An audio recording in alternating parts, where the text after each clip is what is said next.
Birds lose 33-13 to the Cowboys, now 10-3 on the season. Their second straight loss of the season. Time for our Independence Blue Cross ground game, brought to you by Independence Blue Cross. The region's strongest network of doctors and hospitals means you can choose where, when, and how you get the care that you need. Independence Blue Cross. Learn more at ibx.com. Well, Jack, if you look at the running game, and there was a lot of screams last week about, not enough, attempts, and we're staying with it and that kind of thing. If you just look at it, you'd say, all right, 23 for 106, 4.6, not terrible. Really, the best runner tonight was Jalen Hurts for the most part. Kenny Gainwell got 4 for 28, which is 7 yards per carry. Swift, 11 for 39, 3.5, very Kenny Gainwell, or Boston Scott, 3 for 9, 3 yards per carry. It was really a non-factor. Yeah, it's something they clearly don't trust. And, I think that's a big difference between this year's team and last year's team, and really the team that went to and won the Super Bowl in 2017 that was the number one rushing offense in football. Mm-hmm. Last year, number one rushing offense in football. This year, it's been a struggle all year. I credit to them for trying to stick with it, but even by that point, they were down by 2 touchdowns. They're clearly they care way more about passing the football. That's been beyond evident this year, and I don't sticking with the run wouldn't really matter tonight. When you put yourself in the hole they put themselves in. So credit them for sticking with it. But at least Jalen looked pretty spry out there tonight. I didn't love the Kenny Gainwell lead blocker outside run. Yeah, it was interesting strategy. Jalen. Yeah, I don't know if that's one I would call again, or they're keeping the playbook. The killer is, and again, I get it, it's 33-13, but you go back to that first drive, that was a killer. It changed everything. Yeah. He scores there. Who knows what this thing looks like? He doesn't fumble that. Yeah, but also that seems like a little bit of a regression to the mean here. A lot of this year, it's been a lot of other teams, shooting themselves in the foot, and the Eagles taking advantage of it. Tonight, the Cowboys took advantage of it. He's got 15 turnovers this season. 15 turnovers. Now, it's tough to bring out the Wentz comparisons because he's had more good than bad this year, I would say, Jalen. For sure. But it's just as you get into these bigger games, that's something that's going to come back and kill them. And tonight it killed them. Last week they didn't turn it over at all. They're just going to, they're just going to get a stop. Mm-hmm. But it's really been one of the stories of this year. Yeah. This turnover thing is real. And, but whether he's trying to play hero ball, trying to do whatever, or he's just careless with the football. But it's so weird, though, because he was not that at all last year. I know. But this is it was my biggest concern with Brian Johnson. And this is what happened when they brought Press Taylor to be with Wentz. And they got, Frank Reich was gone, and now Shane Steichen gone, is that you get these guys that are close to the quarterback, they won't coach him as hard. Yeah. And you see a quarterback take a little bit of a step back. Yeah, it's one of the most underrated aspects of pro football is losing quality assistants, and I think that's hurting them this year on both sides of the ball. Let's go to Neil, and I know everybody hated Gannon, but I'm not seeing a whole lot from Desai right now. Let's go to Neil in Belleville to kick things off. Neil, you're on the Eagles postgame show. Gentlemen, thanks as always for taking my call. I greatly appreciate it. No problem, Neil.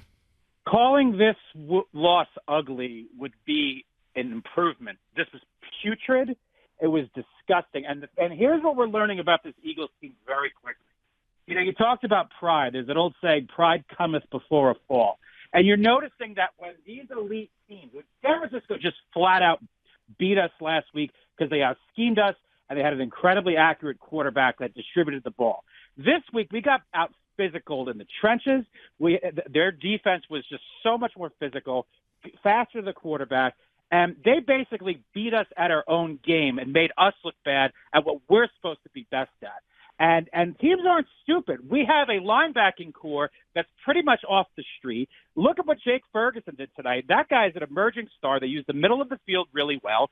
And what's happening, quite frankly, is that teams are exposing our weaknesses. They're realizing that whatever resilience and whatever we were doing in the first 8 or 9 games, they picked up on tendencies. And I don't understand for the life of me. Like you said, you nailed it perfectly. We have gone from a run-first team to a pass-first team in 1 year. And it's not coincidental that it's the most turnovers that Jalen Hurts has had, both in interceptions and fumbles. We've gotten away from first principles of what Philadelphia stands for, and that's winning in the trenches and playing off that. And Brian Johnson seems to want to go against the current and go against what made us successful. And I think we are seeing the results with the offensive sloppiness the last couple of weeks, and actually for the last month or two. Yep, very well said, Neil. Well, that's why he's our leadoff hitter.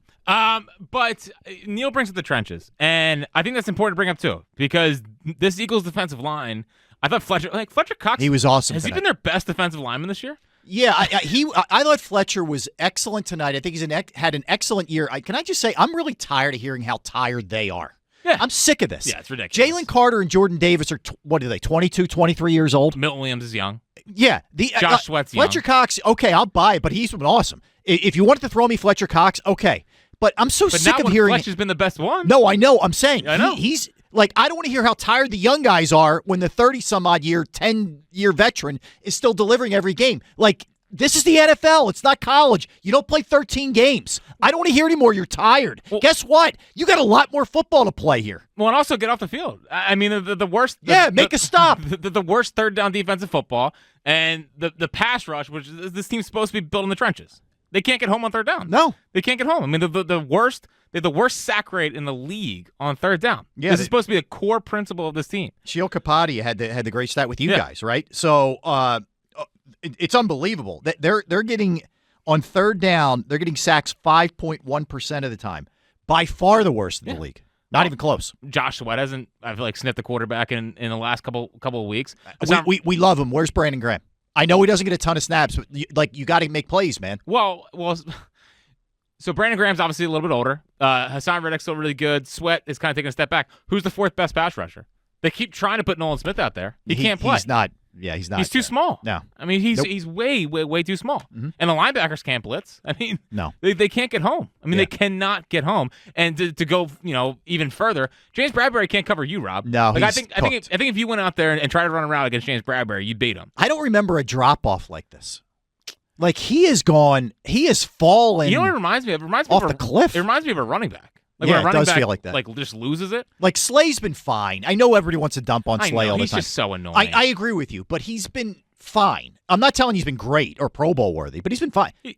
Bradbury's been terrible. Slay's a CB2 now. Yes. He went from a CB1 to he's a fine CB2. Yeah. But now you start looking ahead and you start, okay, who's our cornerbacks next year? Well, you have of your four guys, you're in your 30s with Bradbury, Slay, Byard, and Roby. All of them are in their 30s. The only young guy is Blankenship. Well, and the other young guys, Job and Eli Ricks. Do you really want to undraft the guys that they're starting? And Ringo got time tonight and was getting torched. By the way, I mean, Keely Ringo, maybe one of the biggest moments of this game, the double penalty that ended up being a 25-yarder. PI and face mask. Have you ever seen a 25-yard penalty? No, I couldn't believe it. Yeah, and then was he the one who did the dive and Ferguson hurdled him like he was in the Olympics? Yes. It's like, come on, man. It's a fourth-round pick, by the way. Yeah, I know. But at least he went to Georgia. It's a bad look. 215-592-9494. Get a quickie in. Your reaction. We're going to hear from Sirianni. We're going to hear from Hertz. We're going to hear from you. PDQ Restaurant Point of Sale Postgame Show on the Eagles Radio Network presented by PNC. Make today the day.